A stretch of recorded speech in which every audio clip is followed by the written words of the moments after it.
What we're going to do today is run through some rapid fire objections. Next week, we will break these down in more detail. But for now, go grab a pen and paper and let's get to it. Right, the first few objections are around timing and budget. The timing isn't right, maybe next quarter.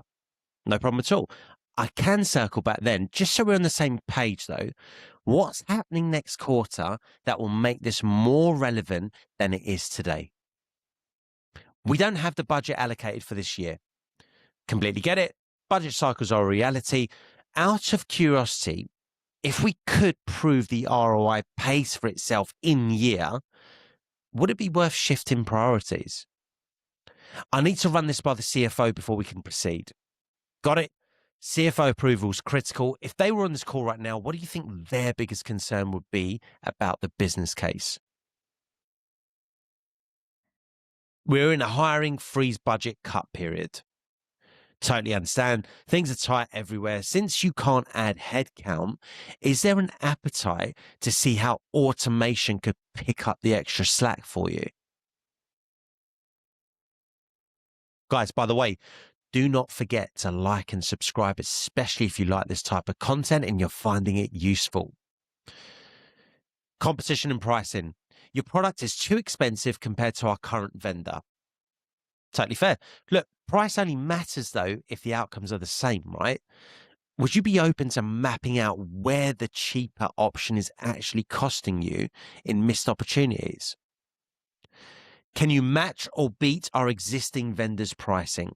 It's a good question, and there's always levers we can pull. However, if all prices were equal, which vendor would actually be your first choice and why? We're already using competitor X and we're happy. Got it. It's great that you're satisfied. What most leaders find super valuable is a quick benchmark just to see how your current results compare to the rest of the market. Would you be open to doing that? Your competitor has more integrations than you. Fair enough. They may well do. Is having a long list of integrations a deal breaker for you, or are you more focused on how deeply the core ones actually perform? Internal resistance and authority objections. We can build this internally. Fair enough. Many smart teams consider doing that. Do you realistically, though, have the internal development capacity to build and maintain this without distracting from your core product? I'm not convinced the ROI justifies a switch. Totally get it. Switching's a hassle, right? Do you mind if we walk through the numbers again just to make sure we both have a clear handle on the potential gain? We don't want to train the team on a new system right now. I hear you. The last thing you want is more disruption. If we took the training off your hands and showed the team how much time they'd save, would that change things? I need to talk to the other stakeholders first. Makes total sense. To make sure you're supported in that talk, what's the one metric they care about the most that I can provide data for? Risk and technical hurdles. We're under contract for another 12 months. Totally understand. And look, thank you for the clarity. Question, if your current solution stops performing to your standards inside those 12 months, what happens then? Guys, I hope you're writing this down, by the way. Your implementation timeline is too long. I hear you. Nobody wants a drawn-out rollout. What specific time frame do you have ideally in mind to start seeing results? We tried something like this before and it didn't work. I'm sorry to hear that. Being burned before makes anyone cautious. I get that. Do you mind me asking what happened exactly so we can ensure we don't repeat those mistakes? We need to see a POC. We need to see a proof of concept before committing. Totally understand.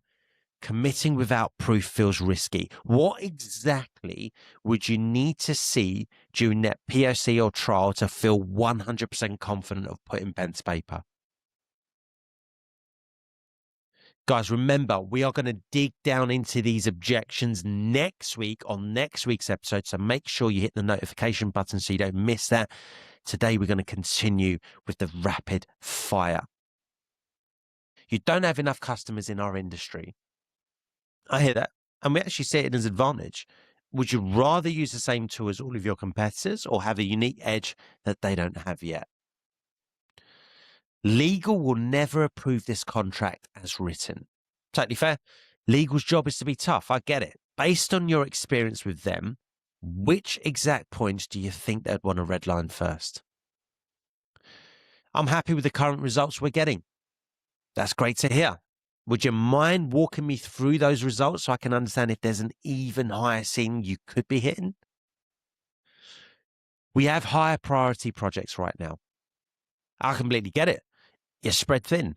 If this solution could actually free up your team to finish those other projects faster, would it be worth a look? Guys, there's 20 objections we've just gone through there, right? And we've tried to make it a bit more